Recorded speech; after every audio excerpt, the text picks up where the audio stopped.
जय हिंद फ्रेंड्स, मैं आदित्य स्वागत करता हूं आपका आपके अपने चैनल स्टडी विद आदित्य में। दोस्तों, आज हम इस चैनल के माध्यम से करंट अफेयर्स के बारे में चर्चा करेंगे। आज 3 अक्टूबर 2023 है और आज हम लोग 3 अक्टूबर 2023 के महत्वपूर्ण करंट अफेयर्स के बारे में चर्चा करेंगे। चलिए आज की वीडियो शुरू करते हैं। आज का हमारा पहला सवाल है, प्रतिवर्ष अंतर्राष्ट्रीय अहिंसा दिवस कब मनाया जाता है? बहुत ही अच्छा इंपॉर्टेंट सवाल है। क्या पूछा गया है? प्रतिवर्ष अंतर्राष्ट्रीय अहिंसा दिवस कब मनाया जाता है? आपके ऑप्शन है 1 अक्टूबर, 2 अक्टूबर, 3 अक्टूबर या 4 अक्टूबर। सही जवाब है हमारा ऑप्शन बी, 2 अक्टूबर। 2 अक्टूबर को क्या कौन सा दिवस मनाया जाता है? प्रतिवर्ष अंतर्राष्ट्रीय अहिंसा दिवस मनाया जाता है। आइए इसके महत्वपूर्ण बिंदु के बारे में चर्चा कर लेते हैं। पहला महत्वपूर्ण बिंदु बताया गया है कि राष्ट्रपिता महात्मा गांधी का जन्म 2 अक्टूबर 1969 को और पूर्व पीएम लाल बहादुर शास्त्री जी का जन्म 2 अक्टूबर 1904 को हुआ था। यानी कि 2 अक्टूबर को महात्मा गांधी जी की भी जयंती है और लाल बहादुर शास्त्री जी की भी जयंती है। अगला महत्वपूर्ण बिंदु देखते हैं। 15 जून 2007 के महासभा के संकल्प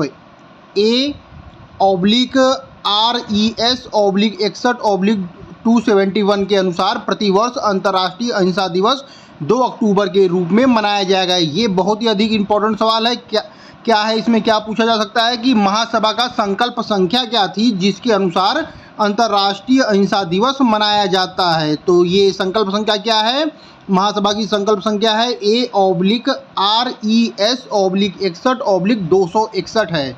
और ये किसकी याद में मनाया जाता है? किसकी जन्मदिन के उपलक्ष्य में मनाया जाता है? तो फिर ये है महात्मा गांधी जी के उपलक्ष्य में अंतर्राष्ट्रीय अहिंसा दिवस मनाया जाता है। आइए अब महत्वपूर्ण दिवस के बारे में चर्चा कर लेते हैं जल्दी जल्दी।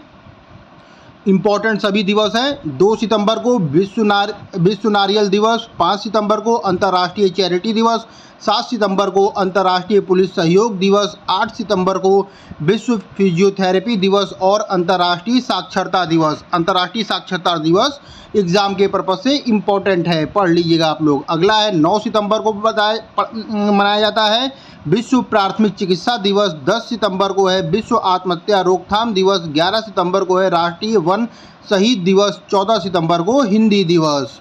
15 सितंबर को है लोकतंत्र का अंतर्राष्ट्रीय दिवस। 16 सितंबर को है विश्व ओजोन दिवस। एग्ज़ाम में बहुत बार पूछा गया है, ऐसा कोई एग्ज़ाम नहीं है जिसमें अभी तक ये सवाल नहीं आया है। विश्व ओजोन दिवस 16 सितंबर। 17 सितंबर को विश्व रोगी सुरक्षा दिवस। 18 सितंबर को विश्व बांस दिवस। 21 सितंबर को अंतर्राष्ट्रीय शांति दिवस और विश्व अल्जाइमर दिवस। 22 सितंबर को विश्व गेंडा दिवस। 23 सितंबर को अंतर्राष्ट्रीय सांकेतिक भाषा दिवस। 25 सितंबर को अंत्योदय दिवस।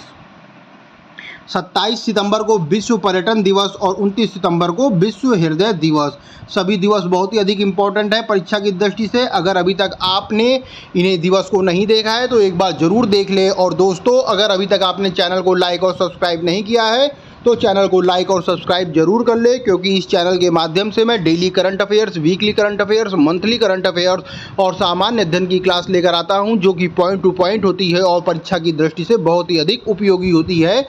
तो इसलिए दोस्तों, आप लोग चैनल को लाइक और सब्सक्राइब जरूर कर लीजिए। हमारा दूसरा सवाल है, हाल ही में किसे इंटेल इंडिया का अध्यक्ष घोषित किया गया है? किसका अध्यक्ष? इंटेल इंडिया का अध्यक्ष किसे घोषित किया गया है? आपके ऑप्शन है गोकुल सुब्रमण्यम, विपिन अग्रवाल, संजय शर्मा या उपरोक्त में से कोई नहीं। सही जवाब है हमारा ऑप्शन ए, गोकुल सुब्रमण्यम। गोकुल सुब्रमण्यम को क्या किया गया है? इंटेल इंडिया का अध्यक्ष घोषित किया गया है। आइए महत्वपूर्ण बिंदु के बारे में चर्चा कर लेते हैं।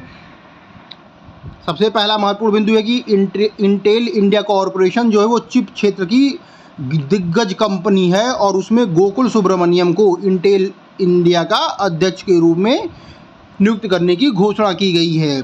जो गोकुल सुब्रमण्यम जी है वो 11 वर्षों से अधिक समय से इंटेल के साथ जुड़े हुए हैं। और अगर इंटेल की बात की जाए तो राजस्व के लिहाज से दुनिया की सबसे बड़ी सेमीकंडक्टर उत्पाद इंटेल का अमेरिका के बाद भारत में दूसरा सबसे बड़ा डिज़ाइन और इंजीनियरिंग केंद्र है। कहाँ के बाद? अमेरिका के बाद भारत में दूसरा इसका सबसे बड़ा डिज़ाइन और इंजीनियरिंग केंद्र है। अगर इसके बात की जाए इसकी इकाइयाँ भारत में कहाँ पर हैं तो महत्वपूर्ण इकाई बेंगलुरु और हैदराबाद में स्थित है। ये भी महत्वपूर्ण बिंदु है कि इंटेल इंडिया का जो इकाई है वो भारत में अगर पूछा जाए कहाँ पर है तो बेंगलुरु और हैदराबाद में है। आइए अगले प्रश्न की ओर बढ़ते हैं। प्रश्न संख्या 3 है, हाल ही में किस राज्य सरकार ने मुख्यमंत्री निर्माण श्रमिक पेंशन योजना की शुरुआत किया है? बहुत ही मोस्ट इम्पॉर्टेंट सवाल है क्योंकि योजनाएं जो हैं वो आजकल एग्ज़ाम में बहुत पूछी जा रही हैं, तो इसको भी आप लोग ध्यान रखिएगा। क्या पूछा गया है? हाल ही में किस राज्य सरकार ने मुख्यमंत्री निर्माण श्रमिक पेंशन योजना शुरू की है? आपके ऑप्शन हैं झारखंड, छत्तीसगढ़, मिजोरम या बिहार। तो सही जवाब है इसका ऑप्शन बी, छत्तीसगढ़। छत्तीसगढ़ में क्या हुआ है? छत्तीसगढ़ राज्य सरकार ने मुख्यमंत्री निर्माण श्रमिक पेंशन योजना की शुरुआत की है। आइए इसके महत्वपूर्ण बिंदु को देख लेते हैं। महत्वपूर्ण बिंदु इसमें पहला बता रहा है कि मुख्यमंत्री निर्माण श्रमिक योजना पेंशन योजना की शुरुआत छत्तीसगढ़ के मुख्यमंत्री भूपेंद्र बघेल द्वारा शुरू की गई है। इंपॉर्टेंट है, किसके द्वारा शुरू की गई है? छत्तीसगढ़ के मुख्यमंत्री भूपेश बघेल द्वारा शुरू की गई है। अगला महत्वपूर्ण बिंदु देखते हैं। इस योजना के माध्यम से राज्य में बुजुर्ग निर्माण कार्य करने वाले मजदूरों को 1500 रुपये मासिक पेंशन की सहायता दी जाएगी। बहुत ही अच्छा इंपॉर्टेंट सवाल है। क्या कितना रुपये दिया जाएगा? 1500 रुपये मासिक पेंशन की सहायता दी जाएगी। और तीसरा महत्वपूर्ण बिंदु इसमें यह है कि जो पेंशन प्रदान की जाएगी ना, वो लाभार्थी के बैंक खाते में सीधे स्थानांतरित की जाएगी। ये भी बहुत ही अच्छा इंपॉर्टेंट सवाल है। अगर पूछा जाए एग्जाम में कि जो पेंशन दी जाएगी कहाँ दी जाएगी, तो ये भी ध्यान रखना है कि लाभार्थी के बैंक खाते में स्थानांतरित कर दिया जाएगी। कितना रुपये स्थानांतरित किया जाएगा? तो 1500 रुपये किया जाएगा। कैसे किया जाएगा? तो पर मंथ होगा यानी कि मासिक ये दिया जाएगा। आइए अगला प्रश्न देखते हैं। हाल ही में नारी शक्ति वंदन अधिनियम कौन सा संविधान संशोधन बना? बहुत ही इंपॉर्टेंट, बहुत ही महत्वपूर्ण सवाल है। ये पूछा गया है कि नारी शक्ति वंदन अधिनियम कौन सा संविधान संशोधन अधिनियम बना है। ऑप्शन दिया गया है 103वां, 104वां, 105वां या 106वां। सही जवाब है हमारा ऑप्शन डी, 106वां बना हुआ है, 106 बना हुआ है। क्या बना हुआ है? नारी शक्ति वंदन अधिनियम जो है वो 106वां संविधान संशोधन अधिनियम बन गया है। आइए इसके महत्वपूर्ण बिंदु के बारे में चर्चा कर लेते हैं। हाल ही में लोकसभा और राज्यसभा दोनों ने महिला आरक्षण विधेयक, जिसको कहते हैं नारी शक्ति वंदन विधेयक जो था, उसको पारित कर दिया है और इसे अधिनियम का रूप दे दिया है। कौन सा अधिनियम बन गया है संविधान संशोधन? तो 106वां संविधान संशोधन बन गया है। और अगर एग्जाम में पूछा जाए कि नारी शक्ति वंदन अधिनियम जो था वो कौन से नंबर का विधेयक था, तो उसका जवाब यहाँ मिल रहा है 128वां है। कौन सा विधेयक है? 128वां विधेयक है। और अगर संविधान संशोधन पूछा जाए कौन सा है, तो 106 है। इसको आप लोग जरूर ध्यान रखिएगा, बहुत ही अच्छा इंपॉर्टेंट सवाल है। अगला इसमें बताया गया है महत्वपूर्ण बिंदु, यह विधेयक लोकसभा, राज्य विधानसभाओं और दिल्ली विधानसभा में महिलाओं के लिए 1/3 सीटें आरक्षित करता है। इंपॉर्टेंट सवाल है, कितनी प्रतिशत सीटें आरक्षित करता है? तो 1/3% सीटें आरक्षित करता है। आइए अगला महत्वपूर्ण बिंदु देखते हैं। प्रश्न संख्या 5 है, निम्नलिखित में से कौन सी कंपनी भारत में भूकंप चेतावनी सेवा शुरू करने जा रही है? आपके ऑप्शन है फ्लिपकार्ट, गूगल, मोज़िला या उपरोक्त में से कोई नहीं। सही जवाब है हमारा ऑप्शन बी, गूगल। गूगल क्या करने जा रही है भारत में भूकंप चेतावनी सेवा शुरू करने जा रही है। इंपॉर्टेंट सवाल है। आइए अगला प्रश्न देखते हैं। प्रश्न संख्या 6 है, हाल ही में किस राज्य के मुख्यमंत्री ने पोषण पर पुस्तिका जारी किया है? इंपॉर्टेंट सवाल है। किसने, क्या पूछा गया? पोषण पर पुस्तिका किस राज्य के मुख्यमंत्री ने जारी किया है? ऑप्शन दिया गया है हिमाचल प्रदेश, मध्य प्रदेश, उत्तर प्रदेश या बिहार। सही जवाब है हमारा ऑप्शन ए, हिमाचल प्रदेश। हिमाचल प्रदेश के मुख्यमंत्री ने पोषण पर पुस्तिका जारी किया है। इंपॉर्टेंट सवाल है। आइए महत्वपूर्ण बिंदु के बारे में चर्चा कर लेते हैं। पहला इसमें बताया गया है कि मुख्यमंत्री ठाकुर सुखविंदर सिंह सुक्खू ने ललित गुप्ता द्वारा रचित जीवन का आधार आपका पौष्टिक आहार नामक पुस्तिका का विमोचन किया है। अगर यही पूछ ले प्रश्न कि पुस्तिका के लेखक कौन थे, यानी कि जीवन का आधार आपका पौष्टिक आहार बहुत ही महत्वपूर्ण पुस्तिका है। अगर पूछ ले कि इसका लेखक कौन है, तो आएंगे उसका जवाब होगा ललित गुप्ता द्वारा ये लिखित गई है। अगला महत्वपूर्ण बिंदु देखते हैं, जीवन में पौष्टिक आहार के महत्व को संबोधित करते हुए और उसके संबंध में जानकारी संकलित करने में ललित गुप्ता के प्रयासों की सराहना करते हुए मुख्यमंत्री ने कहा है कि पोषण युक्त आहार स्वस्थ जीवन शैली एवं स्वास्थ्य सुरक्षा की दिशा में पहला कदम है। तो ये आपको ध्यान रखना है कि ये पुस्तक किसके द्वारा लिखित है, तो ये पुस्तक लिखित है ललित गुप्ता जी के द्वारा लिखित गई है। किसके द्वारा? ललित गुप्ता जी के द्वारा ये पुस्तक लिखी गई है। ये भी इम्पोर्टेंट सवाल है। और कहाँ पे है इस पुस्तिका का विमोचन कहाँ किया गया है? तो हिमाचल प्रदेश में किया गया है। आइए अगले प्रश्न की ओर बढ़ते हैं। प्रश्न संख्या 7 है, हाल ही में राष्ट्रीय औषधि शिक्षा और अनुसंधान संस्थान नाइपर का उद्घाटन कहाँ किया गया है? नाइपर का उद्घाटन इसमें पूछा गया है कि कहाँ किया गया है। हाल ही में राष्ट्रीय औषधि शिक्षा और अनुसंधान संस्थान नाइपर का उद्घाटन हाल ही में कहाँ किया गया है? ऑप्शन दिया गया है सूरत, गांधीनगर, अहमदाबाद या राजकोट। सही जवाब है हमारा ऑप्शन बी, गांधीनगर में किया गया है। अभी हाल ही में कहाँ किया गया है? राष्ट्रीय औषधि शिक्षा और अनुसंधान संस्थान नाइपर का उद्घाटन अभी हाल ही में कहाँ किया गया है? तो सही जवाब है हमारा ऑप्शन बी, गांधीनगर में किया गया है। आइए प्रश्न संख्या 8 देखते हैं। हाल ही में कौन सा देश लगातार छठे महीने उभरते बाजारों पर शीर्ष में रहा है? इंपॉर्टेंट सवाल है। पहला कहा गया है इसमें पाकिस्तान, दूसरा ऑप्शन है भारत, तीसरा ऑप्शन है अमेरिका या चौथा ऑप्शन है जापान। सही जवाब है हमारा ऑप्शन बी, भारत। भारत क्या है? लगातार छठे महीने उभरते बाजारों में शीर्ष पर रहा है। बहुत ही अच्छा, बहुत ही इंपॉर्टेंट सवाल है। परीक्षा की दृष्टि से जरूर आएगा कि छठे महीने भी लगातार उभरते बाजारों में कौन सा शीर्ष पर रहा है देश? तो उसका सही जवाब है अपना भारत। आइए प्रश्न संख्या 9 देखते हैं।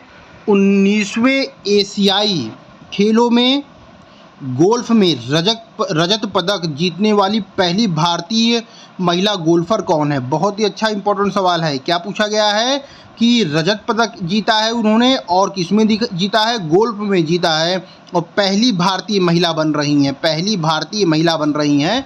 बहुत ही इंपॉर्टेंट सवाल है। ऑप्शन इसमें दिया गया है अदिति अशोक, ऋतिजा भोसले, रूही शर्मा या उपरोक्त में से कोई नहीं। सही जवाब है हमारा ऑप्शन ए, अदिति अशोक। अदिति अशोक क्या जीत रही हैं? अदिति अशोक रजत पदक जीत रही हैं। कहाँ जीत रही हैं? तो 19वें एशियाई खेलों में जीत रही हैं और ये पहली भारतीय महिला गोल्फर बनने का इन्होंने कीर्तिमान स्थापित कर दिया है। तो ये बहुत ही इंपॉर्टेंट अच्छा सवाल है। आइए इसके महत्वपूर्ण बिंदु के बारे में देख लेते हैं। तो अगर पूछा जाए स्वर्ण पदक किसने जीता है गोल्फ में, तो युबोल ने जीता है जो कि थाईलैंड की हैं। अगर अगला महत्वपूर्ण बिंदु देखें कि टेनिस मिक्स डबल में गोल्ड पदक किसने जीता है 19वें एशियाई खेल में, तो रोहन बोपन्ना और ऋतिजा भोसले ने जीता हुआ है। ये भी इम्पोर्टेंट सवाल है।